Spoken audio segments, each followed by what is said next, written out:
Hello mga kapasyalero!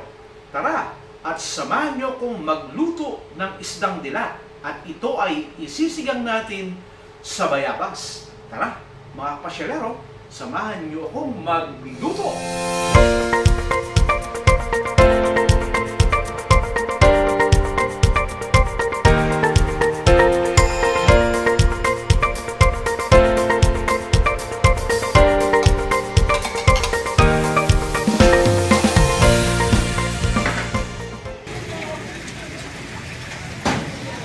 Magkano na nga dito sa dilat? Magkano din na tata? Okay, thank you. Sa tilapia pala. May discount tayo kay Susie. Tilapia, 1 Ang masarap dito mga kasyalero yung babayabasan. Sisigang natin sa bayabas. Yan. Tawag dito ay dilat. Ayan, yan yung matawag. Dilat na dilat. Pero masarap pa naman ito mga kasyalero.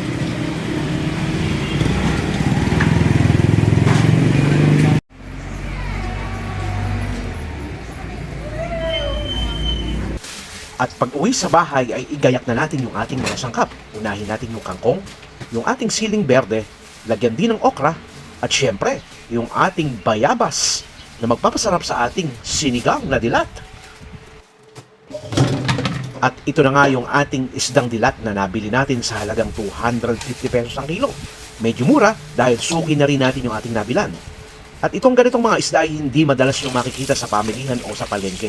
Madalang, kaya sinamantala na natin yung pagkakataon na makabili ng isdang ito. Kaya't linisin na natin ang ating isda. Kanina nga ay pinatanggal na natin yung hasang nito dun sa ating binilan. At bukod sa hasang ay tanggalin din natin yung mga palikpik o iba pang bagay na kinakailangan tanggalin dito. Dito sa parting ulo ay merong matalim na kinakailangan ay gupitin para hindi makasakit o makasugat sa ating kamay. Nga pala, kumpara sa ibang isda, ang kaliskis nito ay maliliit kaya hindi na natin tatanggalin dahil mas masarap to na may kaliskis pagka niluto natin o sinigang natin. Ayan o, malinis na ang ating isdang dilat. Okay na, igayak na ang mga gulay o ang mga sangkap.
Ayan.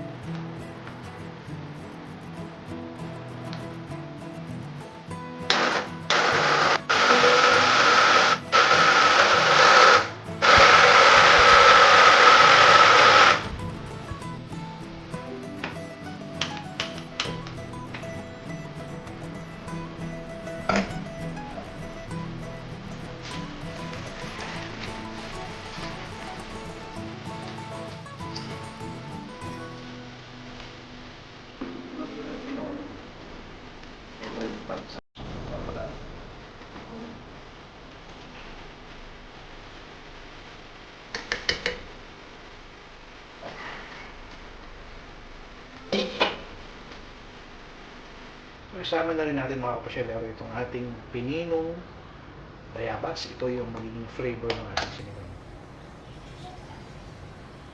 So, mas masarap dito yung mas marami. Mas magiging malasa.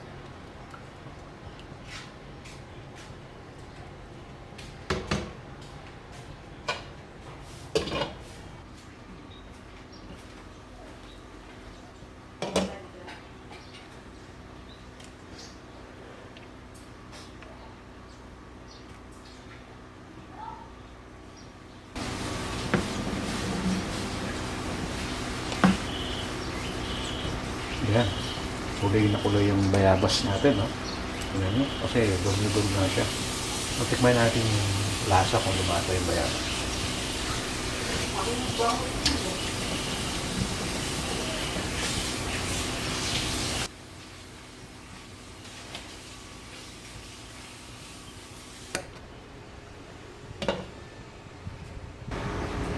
Okay, okay. Ihulog na natin ang ating isda.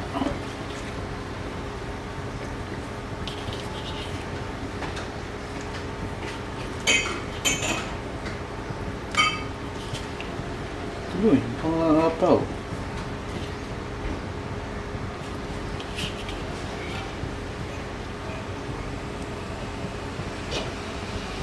Dali. Mukhang luto na yung isda. Labas na yung mata. Yan yun, oh.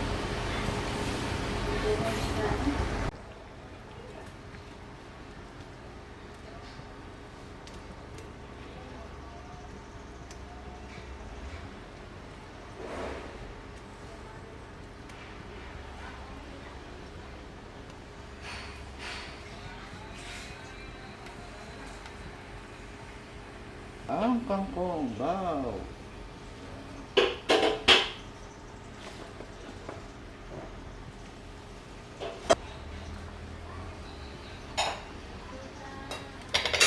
Uy, maganda.